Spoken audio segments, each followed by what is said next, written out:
Bonjour à tous, bienvenue dans un nouvel épisode. On va parler d'un sujet qui nous concerne tous ici à Barcelone, qui est l'immobilier.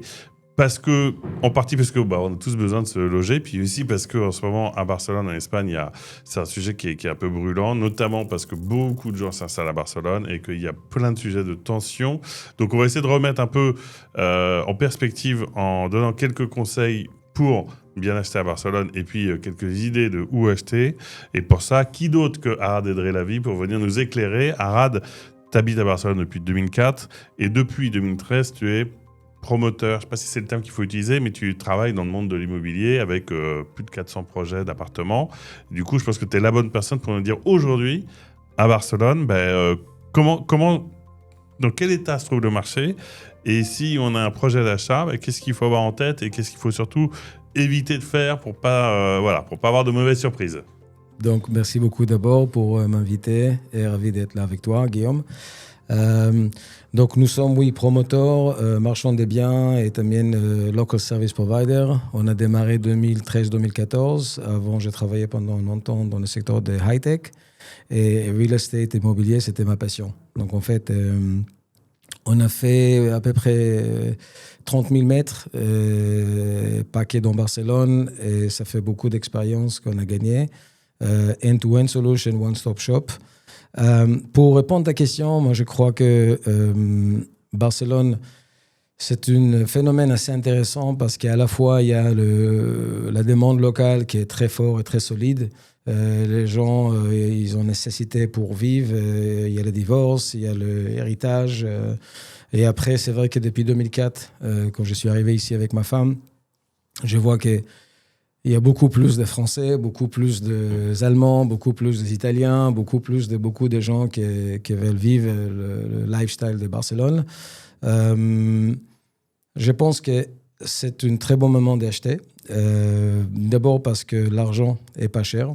Et on parle des taux aujourd'hui des 1,80, 1,75 fixe 20 ans pour individuels qui veulent l'acheter. Ah oui, malgré l'inflation qu'il y a eu, là on est revenu à ces taux-là ? Tout à fait. En Espagne, si on regarde l'Europe au même niveau mondial, on a les conditions avec plusieurs banques plus attractives possibles. Donc pour moi, ça c'est déjà un bon argument pourquoi ne pas attendre, pourquoi essayer d'acheter. Après, comme les dernières quelques années à Barcelone, il y a eu des sujets comment améliorer et aider au côté social housing, etc. Donc en fait, il y a beaucoup moins de produits. Donc ça fait que les gens essayent tout le monde essaie de trouver un peu la même chose. Ouais. Et donc du coup, on voit aussi que Barcelone, il n'y en a pas que Chambla, il n'y a pas que Gracia. Il y a des quartiers, et même notamment dehors de Barcelone, si on regarde Hospitalet, par exemple, des quartiers. Donc je pense, oui, c'est un bon moment d'acheter. Et si on regarde Barcelone comme top 30 villes au monde, je trouve que le prix mètre carré reste assez attractif. Ouais. Donc voilà. Globalement, à Barcelone, il a combien de prix au mètre carré ? C'est 5, 7 ? Aujourd'hui, on est à peu près, si on regarde le moyen, c'est 5 000 €, 5 200 € le mètre carré. Bien sûr qu'en Espagne, pas comme en France, on compte le construido, donc brut. Ouais. Mais si on compare avec n'importe quelle ville, dans les top 30, chacun fait la liste et on verra que aujourd'hui, Barcelone avec Berlin, mètre carré, c'est une des villes moins chères, sauf que Berlin a monté 5-6 fois les dernières 10 ans. Ouais. Et il faut se rappeler aussi que Berlin, par exemple, c'est 9 fois plus grand de la taille de Paris. Donc, quand on regarde Barcelone et on sait que Barcelone est limité entre montagne et mer, je pense que oui, il faut acheter. Parce qu'en fait, oui, tu dis que Berlin est très très étendu, donc il y a du stock, et donc ça risque de rester autour de ces montants-là, même si ça a été multiplié par 6, comme tu disais, depuis 10 ans. Alors que Barcelone, structurellement, ça peut que monter, parce que c'est limité pour ce qui est à l'intérieur de la ville, quoi. Tout à fait. Et je trouve encore une fois que la demande nationale est très solide et très soutenable. Et comme il y a la communauté internationale, européenne et d'autres, fait que Barcelone reste suffisant attirant. Ouais. Et je crois que le prix vont remonter.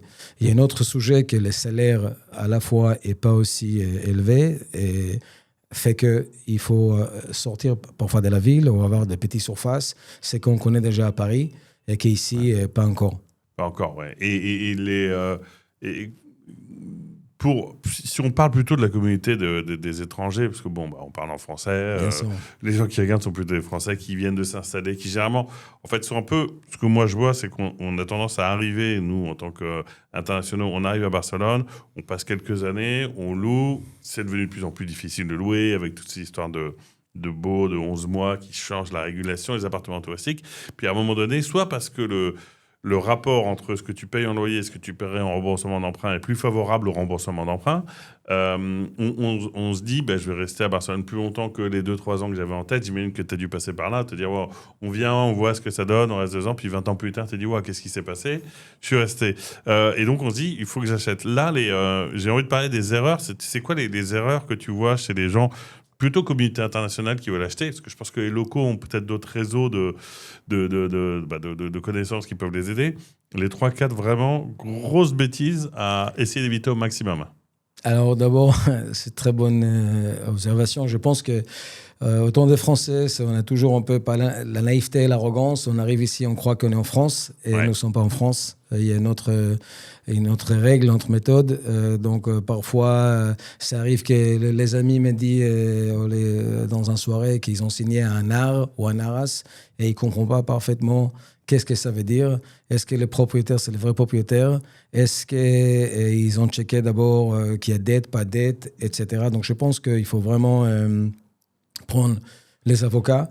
Ça coûte pas très cher et je pense qu'il faut être préventif avec qui on parle, qui est le propriétaire, est-ce qu'il y a des dettes ou pas, de se renseigner en termes de IT, contrôle de l'immeuble, etc. Et aussi renseigner avec les banques. Souvent, quand les salaires ils sont en France, donc pour les banques espagnoles, c'est un petit peu plus difficile, c'est faisable. Il y a aussi des banques françaises, donc tout ça, il faut le faire avant de signer les ARAS. Parce que, en fait, une fois que c'est vrai que j'avais fait un épisode précédemment on parle vraiment du rôle du notaire qui est différent, parce qu'en France, en fait, si on commence par notaire, on est un peu safe. Alors qu'ici, c'est un agent immobilier qui va faire en gros le grosse partie du travail. Et l'agent immobilier, lui, il veut pas forcément ton bien. Lui, il veut son argent, il veut te vendre l'appartement. Donc, ça arrive souvent que, en fait, tu parlais des gens, t'es en soirée, qui disent j'ai signé des ARAS pour un appartement, et qu'il y ait des mauvaises surprises, vraiment, genre des vraies mauvaises surprises. Ça arrivait plusieurs fois déjà qu'on a essayé de sauver des amis qui ont fait un peu des erreurs. Déjà, il faut se rappeler l'agent immobilier, et je suis pas là pour s'il est payé par le vendeur, donc il travaille pas pour l'acheteur. Ouais. Ça, c'est la première chose. Donc, deuxième conseil que je donne à tout le monde, c'est de faire des petites réserves, mais plutôt escroc chez le notaire. Donc, laisser l'argent bloqué chez le notaire. Et pas envoyer le virement d'ARAS à l'agent. Exactement, à l'agent ou le vendeur. Ça permet de garder l'argent de contrôle, safe, contrôlé. Dépend de due diligence technique et juridique et d'autres. Ça, ce serait mon conseil toujours. Même si on parle pour un petit investissement locatif ou pour plus grand achat, est-ce que c'est projet avec travaux, sans travaux, etc. Ouais, parce que de toute façon, on parle forcément de dizaines de milliers d'euros. Donc, le problème de l'ARAS, même si c'est quelques milliers d'euros et que tu payes à quelqu'un un peu trop vite, parce qu'il y a toujours ce truc de... il y a beaucoup de demandes, il y a des gens qui visitent, et donc tu donnes ça à un agent, puis ensuite, pour le récupérer, ça peut être compliqué. Parce que, très compliqué. Ça peut... Et ensuite, pour le financement, tu disais qu'il y a des banques françaises. Alors, c'est sûr que quand tu touches ton salaire en France ou à l'étranger, les banques espagnoles, elles ont oublié qu'il y avait un monde en dehors de l'Espagne, c'est vraiment un enfer, mais... est-ce que comment dire, tu dirais qu'il faut passer par un broker, ou que les banques peuvent avoir des bons services, ou il y a un playbook où vraiment en fait il faut ouvrir le plus possible? Alors, il y a plusieurs plateformes de courtiers ou d'autres, ou des PropTech plateformes. Après, nous, c'est vrai qu'on a gagné beaucoup d'expérience comme promoteur. On travaille avec toutes les banques. Ouais. Et ça nous arrive assez souvent de referral ou des soutiens des potentiels acheteurs. Ils aiment bien les banques d'ici, des Français, parce que c'est à côté. C'est pas, ils ne viennent pas d'autres pays plus loin. Donc, ça, c'est pas... On est en Europe. il faut se rappeler ça. Donc, ils peuvent demander collatéral ou d'autres choses. Mais je trouve surtout aujourd'hui des banques espagnoles, on est beaucoup plus attractifs ici. Et ce serait dommage de ne pas faire les shopping avant d'acheter. Encore une fois, les banques, leur métier, c'est de donner de l'argent. Donc, quand il y a un bon dossier, un bon profil, il faut parler avec plusieurs, bien évidemment, pour avoir le meilleur taux, les meilleures conditions. Et il y a une banque, je sais que c'est un peu une question à la con, mais il y a une banque qui est au moins plus réactive. Je ne sais pas si on décorait le service, même du taux. Il y a quelques banques qui se détachent ou en gros, elles sont pareilles? Non, ils ne sont pas tous pareils. Ça dépend de quelle période. En ce moment, je peux parler, nous, on travaille beaucoup avec Banco Sabadell, par exemple, au CaixaBank, Santander. Banque Inter, assez attractive aussi. Et après, bon, il y a d'autres. Mais je pense que ce qui est important, c'est trouver le bon interlocuteur, le bon professionnel qui a envie de ne pas perdre le dossier. Ouais. Oui, qui a une incentive. Et c'est vrai qu'on parle souvent de convergence. On disait la même chose pour l'agent immobilier. Tout à fait. Tu as une divergence d'intérêt parce que lui, il veut vendre, il veut toucher sa commission, alors que le banquier peut y avoir une convergence parce qu'il sait que il attrape un client pour 20 ans, en fait. Exactement. Et que souvent, ils vont négocier que tu fasses verser ton salaire ou que tu achètes de produits pour te donner des meilleures conditions. Donc, forcément, voilà, il y a possibilité de créer une vraie relation quelque part avec ton banquier, quoi. Alors, toujours oui. Et encore une fois, quand c'est le niveau de directeur d'agence au moins, c'est à partir de directeur d'agence, il voit un peu plus le big picture, est-ce qu'on dit. Et ça, c'est vachement important. C'est-à-dire assurer de ne pas parler avec l'interlocuteur à l'entrée, à la réception. Et on voit en fait souvent des clients qui arrivent qui finalement commencent à acheter première fois avec une banque et après même ils font plus de choses pour la confiance. C'est une manière aussi d'ouvrir les relations et se connaître mieux. Et du coup, je suis un couple avec enfants, je viens de France, je suis là depuis 2 ans, je me dis, bon, je vais acheter. Est-ce que je trouve... et en plus, je veux le Attico sobre Attico, tout comme tout le monde, absolument. Est-ce que je peux trouver à Barcelone des produits, vraiment les produits le produit que tout le monde demande, en fait? Il est disponible ou il est juste trop cher ou il n'y en a plus? Alors, je trouve que c'est toujours... On peut toujours trouver la question à quelle vitesse on peut comprendre qu'on voit quelque chose de bien. Est-ce qu'on veut faire les travaux ou pas? Est-ce qu'on comprend que parfois, est-ce qu'on croit qu'il est cher et pas cher? Est-ce qu'il n'est pas cher et cher? Donc, en fait... mais en même temps, il faut être aussi réaliste parce que comme tout le monde cherche la même chose, Attico, il n'y en a pas partout. Donc, il faut bouger vite. Il faut essayer et finaliser ou protéger plus vite, mieux c'est. Mais c'est faisable, bien sûr que c'est faisable. Donc il y a quand même ce produit avec une terrasse à Sarria ou dans les Champs-Plats. Il y en a encore, mais ce que je dis, c'est que c'est à la fois c'est combien de temps tu as pour le trouver. Et en revanche, quand tu as trouvé, il faut aller vite parce que c'est extrêmement concurrentiel. Exactement.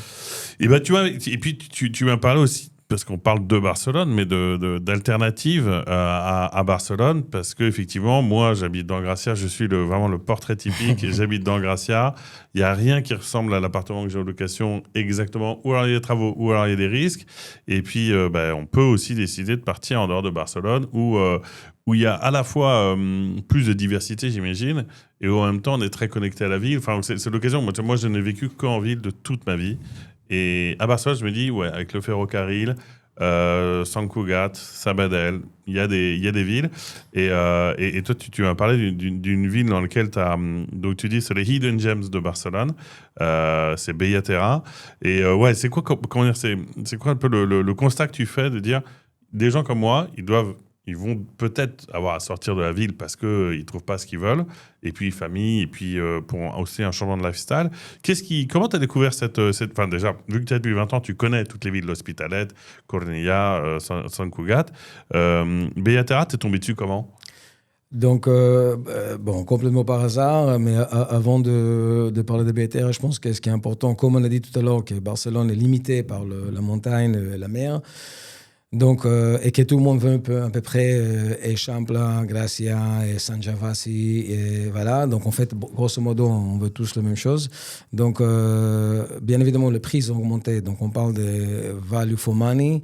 Parfois, c'est plus difficile et il faut bouger vite. Après aussi, il y a le phénomène de projet de la mairie, de moins de voitures, plus vélo, fait qu'il y a plus d'embouteillages. C'est-à-dire, ça devient d'être plus compliqué. Aussi pour entrer et sortir.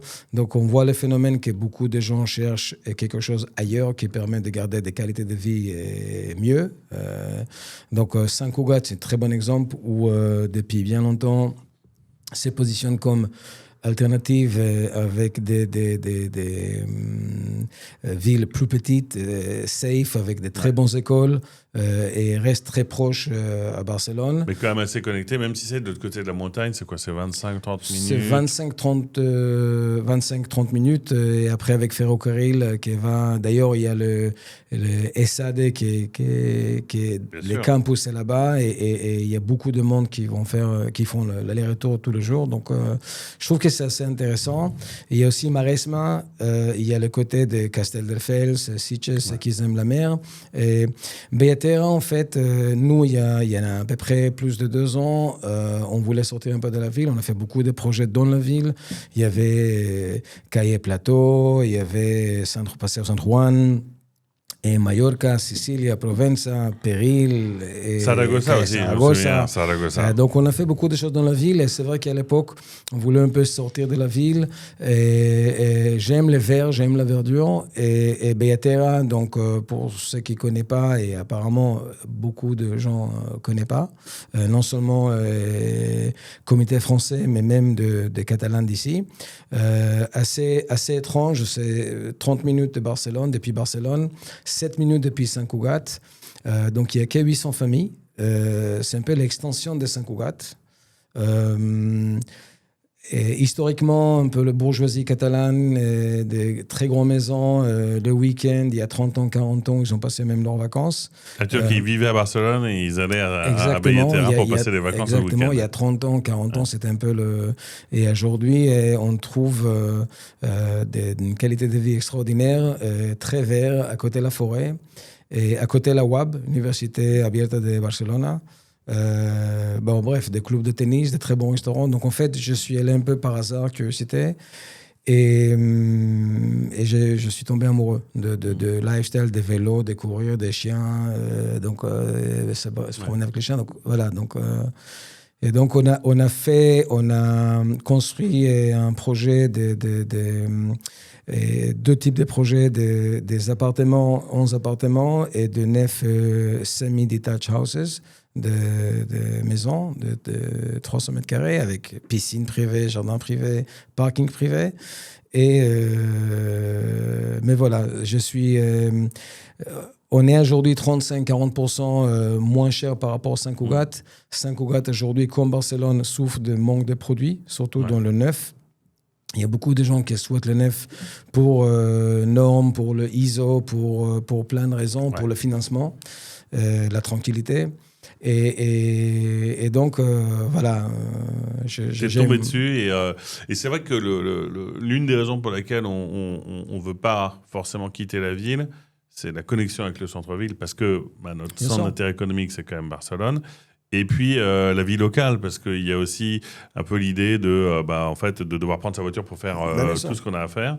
Et ce que tu dis à Bellaterra, qui existe à Sant Cugat aussi, il y a une ville, donc on peut à la fois être connecté à Barcelone, à Plaça Catalunya en 30 minutes, et en même temps, il y a un centre-ville. C'est important, les restos, les supermarchés, d'avoir accès à des bons produits pour quand même que, une fois que tu rentres de ta journée, ou même ton week-end, tu es un lifestyle qui est quand même la raison pour laquelle tu es venu à Barcelone. Donc, tu n'as pas envie d'être trop isolé. Donc, c'est exactement ça. Et une des plus grandes surprises pour moi, c'était que j'habite ici depuis 2004. C'est après acheter le 4 terrain, d'être invité par quelqu'un de là-bas, d'un super restaurant que je vous donne le nom parce que c'est superbe, Ébano. Et d'ailleurs, ils ont un autre restaurant qui s'appelle Nona. Et je trouve la qualité, l'expérience culinaire, nous les Français qu'on aime bien manger, c'est impressionnant. Et surtout la clientèle, je trouve qu'il est très local, très authentique, très low-key, et ça veut dire qu'il y a des bonnes choses en fait. Ouais. Oui, parce qu'il y a aussi le risque que tu as un peu, ce qui est un peu devenu Aleya de l'autre côté.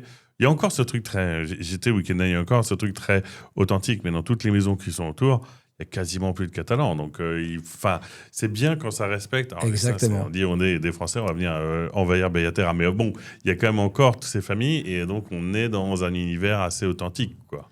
En fait, complètement. Je trouve que ça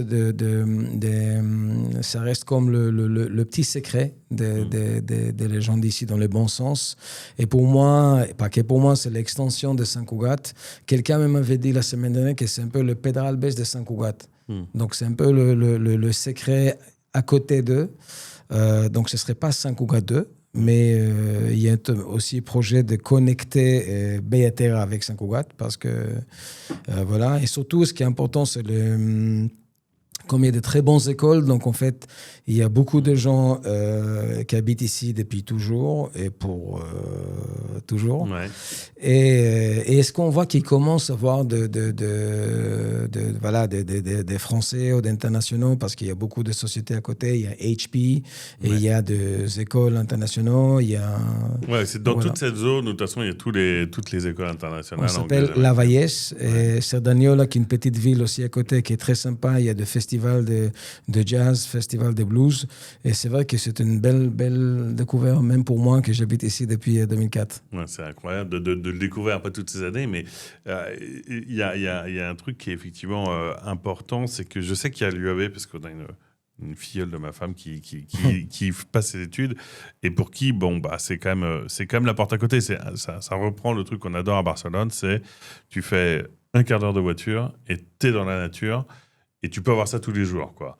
Et sans pour autant, parce qu'effectivement, être éloigné de Barcelone et quand même pouvoir vivre la vibe de la ville et être connecté. Moi, j'aime beaucoup Barcelone et j'habite dans Barcelone. Mais c'est vrai que, par exemple, le week-end, y aller là-bas, dîner là-bas, déjeuner là-bas, ou même maintenant que je commence à connaître des gens qui habitent à Bellaterra, c'est impressionnant pour moi que mois d'août, ils restent aux vacances chez eux. Ouais. Ça, quand même, ça vaut tout dire. C'est genre comme habiter toute l'année dans la maison de vacances ou éviter acheter le deuxième maison. Voilà, mais Costa Brava ou à Menorca ou ailleurs. Donc, voilà. C'est ça. Ou alors moi qui suis qui ai une maison de famille en Normandie, c'est sûr que tu peux pas y passer. Enfin, tu peux y passer le week-end, mais il n'y a pas ce côté vraiment tellement proche, quoi. Et en plus, parce que c'est quand même un point important, il est vrai que quand on est étranger, on a statistiquement un plus gros pouvoir d'achat, peut-être un peu plus de patrimoine que la population locale. Et si on veut investir et donc se créer un patrimoine ici, on va quand même parler un peu d'argent. C'est que c'est beaucoup moins cher qu'à Sant Cugat pour la même expérience, si ce n'est mieux, parce que c'est peut-être un peu plus petit. Donc il y a quand même ce truc de dire c'est attractif parce que c'est un investissement qui ne peut être que rentable si on suit... Voilà, t'es là depuis 20 ans, si on suit la ligne et la perspective et la suite naturelle de la tendance qu'on vit depuis des années, c'est que c'est un endroit qui ne va que prendre de la valeur. Tout à fait. Je pense que quand on achète quelque chose pour vivre, c'est important déjà d'aimer où on veut vivre, comment on veut vivre, la qualité de vie. Et après, bien évidemment, de rassurer qu'on achète suffisamment bien pour ne pas perdre de l'argent. Quand on regarde, on fait le zoom out et on compare le prix, c'est vrai que si on achète 35%, aujourd'hui par exemple, Sant Cugat, acheter dans le neuf, acheter à côté Mirasol, une appart, c'est aux alentours 900 000 jusqu'au 1,2 million, 1,1 million, donc c'est presque le prix de Barcelone. Et des maisons seconde mano au neuf, ça part tout de suite plus près à 2 millions, 1,8 million. Pour nous, notre projet à nous, on est entre 1,3 million et 1,5 million, mais même sans parler de notre projet, on peut trouver à Bellaterra des 1 million, des 1,2 million. Après, il faut faire les travaux, bien évidemment. Ouais. Mais je trouve que le value for money est très intéressant. Ouais, parce qu'on est quand même de toute façon 20, 25 jusqu'à 30% moins cher que Sant Cugat, quoi. Exactement, même un petit peu plus, mais pour moi, c'est suffisant attirant pour dire, en fait, je peux avoir la même qualité de vie, même mieux, parce que je suis 7 minutes en voiture et je suis à côté de la forêt et j'ai le supermarché, tout ce qu'il faut à côté, les ferrocarrils et tout, et payer 35. Ça me rappelle un petit peu le Minorca d'il y a 10 ans, que c'était un moment où c'était beaucoup moins cher par rapport de Mallorca, Ibiza et Formentera. Et j'ai pensé comment c'est possible. Et en fait, c'était assez évident pour moi que le Menorca va augmenter, qu'il y aura le valeur ajoutée, qu'il y aura les Français qui vont venir, qui vont ouvrir des hôtels ou des restaurants et des Italiens, etc. Donc en fait, je pense que ce serait le même phénomène. Je vois aussi qu'il y a des Catalans qui veulent sortir de la ville, encore une fois, et donc ils restent à côté de leurs parents qui habitent à Barcelone. Donc on parle des 30 minutes. Donc c'est assez intéressant. Et tu vois, parce qu'effectivement, j'imagine que dans ta clientèle et ton réseau, c'est comme moi des étrangers, tu vois ce mouvement des expats qui ont passé leurs premières années, voire leurs 10 premières années à Barcelone et qui bougent. Est-ce que c'est une population, ou est-ce que tu vois des gens qui viennent directement s'installer dans ces villes-là? Il y a un mouvement qui fait que, un peu comme ce que tu racontais pour Menorca, qu'il faut aussi y aller maintenant parce que on va forcément avoir plus d'étrangers qui arrivent parce que la ville est toujours aussi agréable et que forcément ils vont chercher à se loger aussi ailleurs. Tu vois, tu sens ce mouvement-là ou pour l'instant les étrangers sont encore beaucoup dans Barcelone? Je pense que ça dépend en fait déjà de quelle étape on est dans la vie, c'est-à-dire quel âge. C'est normal qu'on arrive depuis la France à 20 ans, ou presque 30 ans, etc., célibataire, digital nomad, donc c'est normal on veut la ville, la vibe de la ville. Mais je pense que la question commence à se poser quand on a les enfants, qu'on pense de l'école, ou quel type d'éducation et le value for money. Donc qu'est-ce qu'on peut acheter ici? Qu'est-ce qu'on reçoit là-bas. Donc c'est plutôt souvent les gens qui commencent à vivre dans la ville et après soit ils se fatiguent. C'est vrai que Barcelone, encore une fois, il y a beaucoup de touristes, il y a beaucoup de manifestations, il y a des choses, parfois on est un peu écœuré, fatigué. Je pense que c'est assez subjectif. Moi j'aime beaucoup me balader dans la ville, mais après j'apprécie les calmes.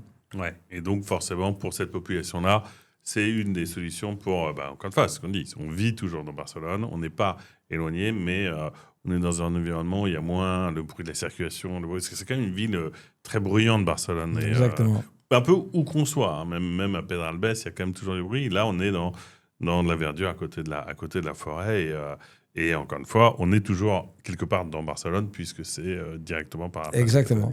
Pour moi, on a notre bureau à Frances Macià et 25 minutes on arrive et 25 minutes on rentre. Donc en fait, je trouve que c'est vraiment à côté. Si on compare ça par rapport à Paris ou Londres, 25 minutes, 30 minutes, c'est rien du tout. Donc en fait, tout est... mais après, bon, voilà, moi je pense que c'est intéressant pour vie de famille, pour 2-3 enfants, pour prendre le vélo et se balader, en fait, comme à notre époque, comme on était grandi, etc. Donc, Oui, tout à fait. Et puis il y a, et pour finir, c'est ce qui est intéressant aujourd'hui, c'est ne serait-ce que d'aller visiter ces villes-là, parce que moi aussi, je vais assez souvent à Leia. Et d'abord, j'aime beaucoup, Leia. Pour moi, les seuls problèmes, si je compare avec Bétera, en termes de trafic, comme il n'y a pas le ferrocarril, donc c'est plus difficile, exactement. Mais sinon, c'est un très bon exemple. Parce que rien que d'y aller pour passer la journée, c'est sympa. C'est agréable. Mais et puis en plus, là, on a ce côté un peu... first mover advantage, qu'on aime bien être, de se dire on a découvert ça avant les autres. C'est toujours bon pour l'ego et puis on peut aller découvrir. Donc je pense que s'il y a quelque chose à retenir, c'est qu'il faut aller en un coup de métro déjeuner. On mettra le nom des restaurants, aller passer un moment à Beaterra. Non, je pense que c'est important, oui, bien sûr, d'aller se connaître, de ressentir le vibe et après, chacun peut chercher ou trouver.